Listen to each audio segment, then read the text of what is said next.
Welcome to Evolving Into Her. I'm Ashley Hope, and this is your weekly check-in to get out of your head, into your body, and back into alignment with the version of you who's already living the vision. So grab your favorite cup of tea, settle in, and let's get into the show. Hey girl, hey, welcome back to Evolving Into Her. This is your host, Ashley Hope, and we're continuing our Get Out of Your Own Way series. If you've been following along, you already know we've been unpacking some of the subtle ways we hold ourselves back, and not because we don't have the drive or the discipline or that we're lazy, but because of the patterns that we picked up along the way. So in episode 1, we talked about the trap of being busy, how staying in constant motion can make us feel safe and in control, even when it's keeping us disconnected from peace. Then in episode 2, we walk through the perfectionism loop, and it's that feeling of needing to get everything just right before we move, before we do the thing, and how that mindset keeps us from ever really starting. So if you haven't listened to those yet, go back and catch up. Before we dive in today, I want to take a moment to read one of your reviews. This is becoming my favorite part of the show. This one is from Carissa Chantel, and she shared it on Apple Podcasts, and it says, I have been following Ashley for many years and have watched her journey. She has always put God in the center of everything she does, and you can truly feel the love and authenticity in it all. This podcast is just another example of that. I'm so grateful for her sharing her gift because it has helped shape me into the woman I am meant to be. Thank you. And she also left me a 5-star review. Thank you, Carissa. That means so much to me. Thank you for taking the time to write that. I pray that the love and the good energy that you poured into that review is returned to you tenfold. If you know, you know, and it is so. And just a quick reminder, if you're not already on my email list, make sure you join. The link will be in the show notes. I share updates there first. So when my books reopen for one-on-one sessions, when new programs or community spaces launch, when I have offerings I don't always announce on the podcast, they'll be there. So if you want to be the first to know what's next, that link to join will be in the show notes. All right, sis, let's get into today's conversation. We are talking about that inner critic, the inner mean girl, that voice in your head that has something to say about everything you do, the one that tries to protect you but ends up keeping you stuck. And right beneath her is another voice, and let's call her the inner ally. She's calmer, she's wiser, she is grounded in truth. She's a voice that knows who you're becoming. And today we're going to explore both of those voices, where that inner critic came from, how she sounds, and how to start turning up the volume on the inner ally who's been there all along waiting for you to listen. So sis, grab your journal, take a deep breath, pour up something you can sip slow, and let's get into the show.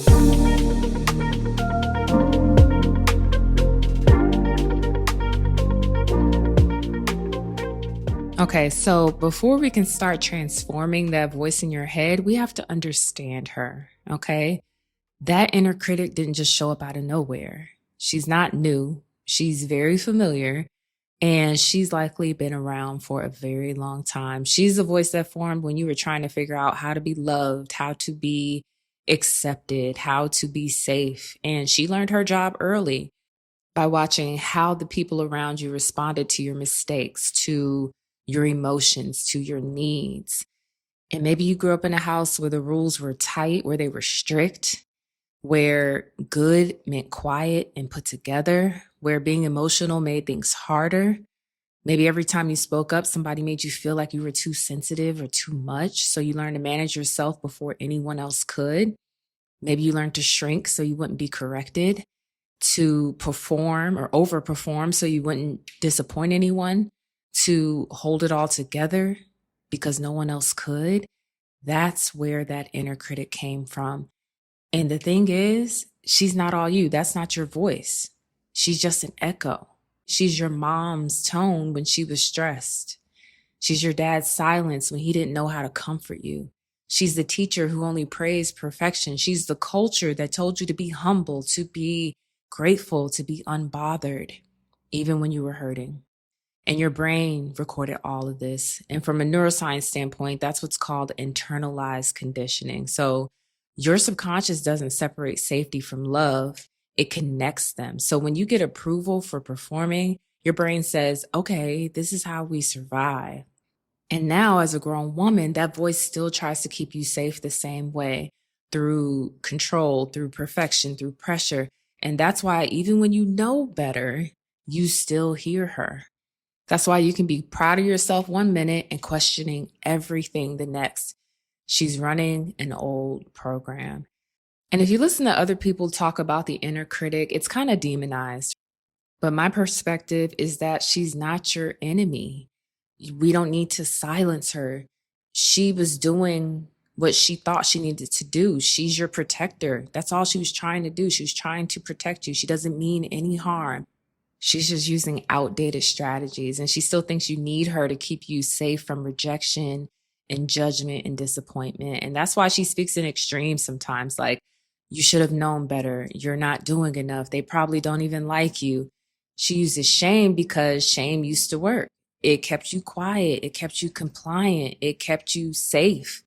But now that same voice is keeping you small.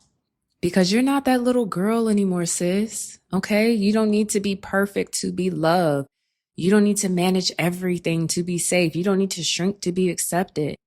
And once you start recognizing that voice for what she is, who is just a part of you that's trying to help, you can start choosing differently.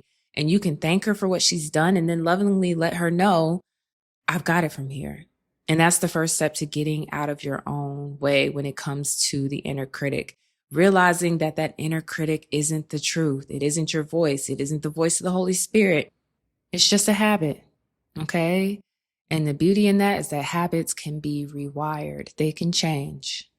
Okay, so now that we know where she came from, or we have an idea of where she could have come from, let's talk about how she shows up, because that inner critic is sneaky, sis.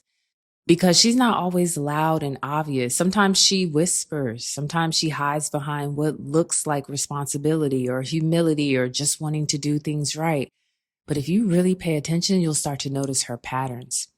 She's the one who makes you overthink a text before you send it, and you end up rewriting it 3 times just so you don't sound like too much. She's the voice that talks you out of posting that video or launching that offer because it's just not ready yet. She's the tension in your chest when you rest, and she's whispering you haven't done enough to deserve it.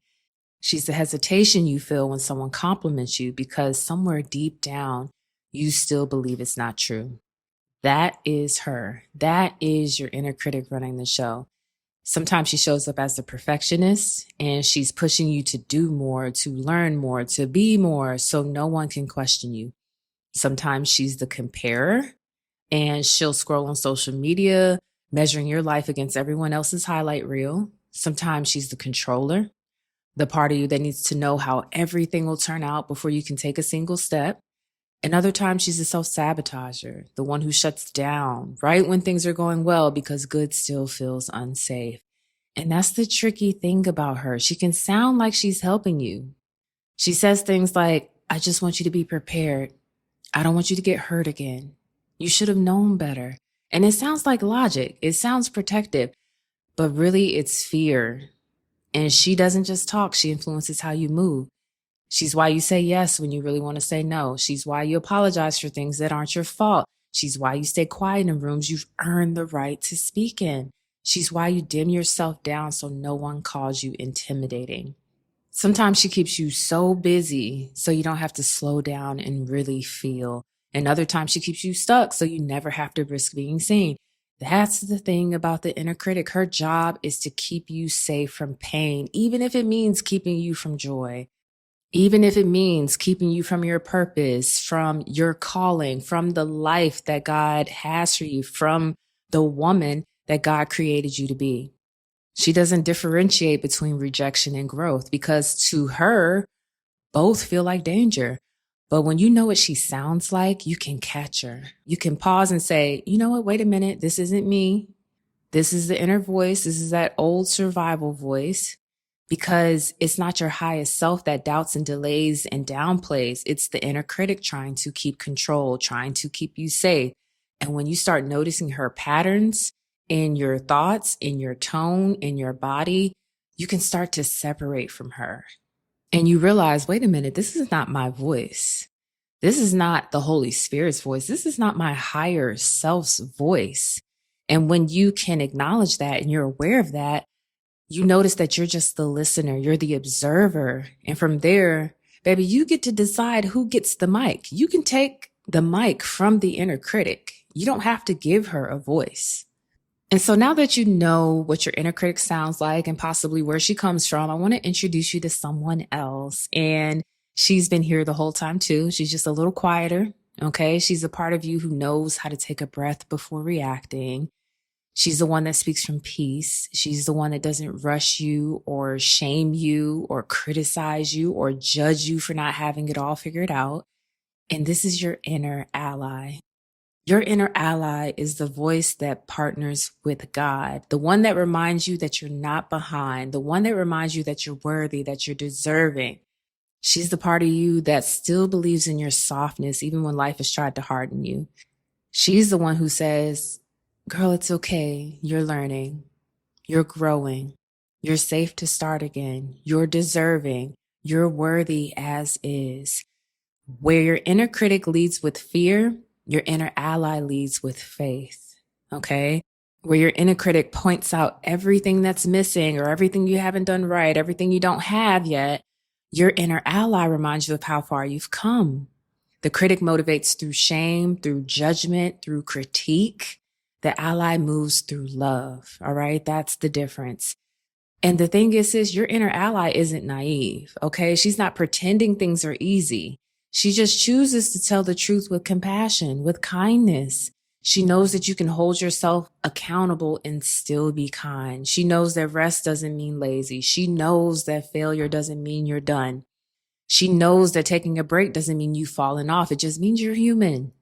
And from a neuroscience standpoint, your inner ally is what we call the rewired voice. And it's the neural pathway that develops when you start responding to yourself with gentleness instead of judgment. Every time you pause before criticizing yourself and you choose grace instead, you're strengthening that pathway and you're teaching your brain a new language, one that is built on safety and not survival. And spiritually, that's what partnership with God feels like. When you start aligning your self-talk with his truth, that you are enough, that you are loved, that you are covered, that you are protected, that you are worthy, that you are deserving, your nervous system starts to believe it too. That is the power of the inner ally, sis. She reminds you that growth doesn't always look like grind. Sometimes it looks like grace. She's not loud, but she's steady. She's consistent. She doesn't speak from fear. She speaks from faith. And the more you listen to her, the more natural she becomes. The more automatic she becomes, the more second nature she becomes. She's the voice that says, you're doing your best. You can try again tomorrow. You don't have to do it all alone. You don't have to prove what God already knows about you. And sister, that is the voice I want you to start tuning into. That is who I want you to practice becoming. Because contrary to popular belief, healing doesn't happen by silencing your inner critic, by demonizing her, by fighting against her. It happens when you start giving your inner ally the mic instead. Okay, so per usual, I want to leave you with something simple you can practice this week. There's no pressure. There's no long routine. It's not homework. It's just one moment of awareness that can start to change everything. And remember, I always tell you guys, awareness is a beautiful gift. Awareness is healing. And we're going to call this pause and pivot. Okay, that should be easy to remember. Okay, so here's how it works. When that inner critic starts talking and running her mouth, and when she's like, girl, you should have known better, or you're not doing enough, or she's picking apart your appearance, or even picking apart someone else, she's being critical, she's being judgmental, she's being harsh, she's using shame, don't rush to shut her down. In that moment, I want you to just pause and take a slow breath and just recognize what's happening. And that's the first rewiring moment, the awareness. Remember, I said awareness is a gift. Awareness is healing. You stopping in that moment to observe and recognize what's happening, that's the first part of your healing, because a lot of people don't do that. Now, after you have the awareness, I want you to pivot. And that looks like inviting your inner ally into the conversation. Let her finish the sentence. So if the critic says you're behind, your inner ally says, I'm right on time for where God needs me to be. If the inner critic says, girl, you keep messing up, the inner ally says, I'm learning and every step counts. If the inner critic says you should be further along, the inner ally says, I'm exactly where I'm supposed to be while I grow.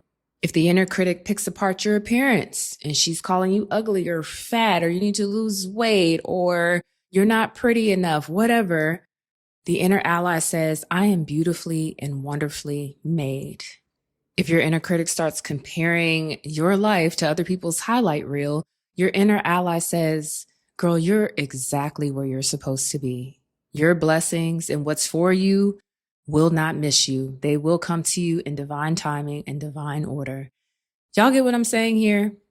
That is how you retrain your mind to partner with the Holy Spirit, to partner with God. Every pause is a chance to pivot towards grace, to pivot towards love, to pivot towards kindness.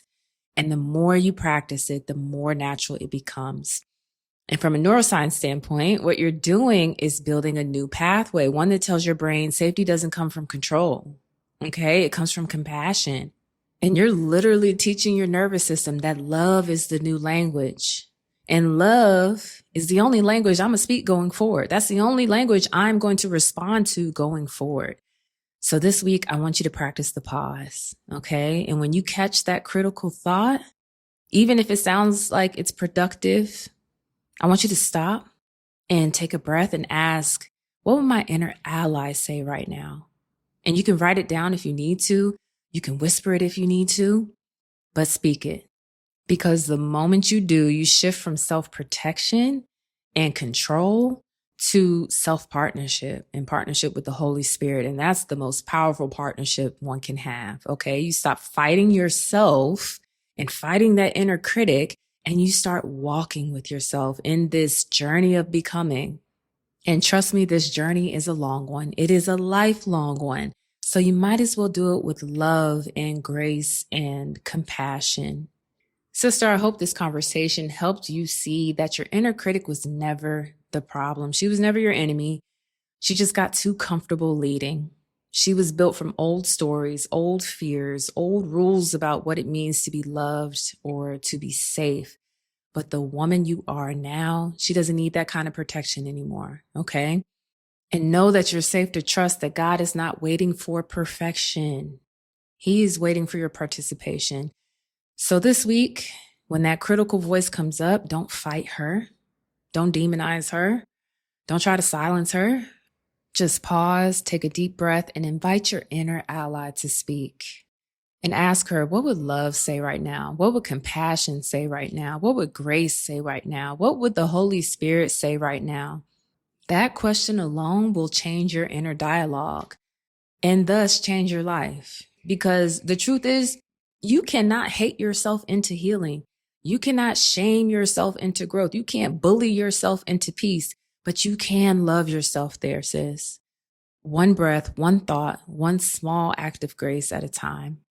If this episode spoke to you, share it with another woman who's learning to be kinder to herself too.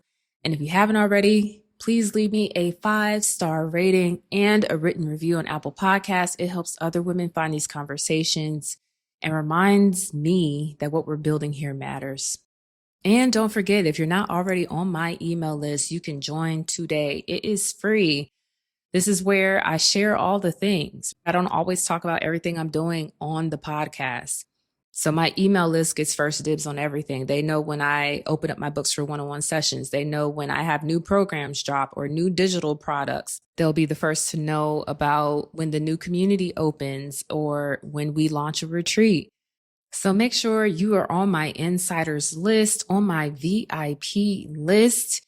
The link to join is in the show notes. Sis, I love you. I'm proud of you for doing this work. It's not easy, but it's so gratifying. It's so beautiful. And I'll see you next week as we keep learning how to get out of our own way, one layer at a time. I'm Ashley Hope, and you've been listening to Evolving Into Her. Thank you so much for being here with me. Thank you for choosing her, for choosing yourself. And until next time, stay in devotion to your becoming.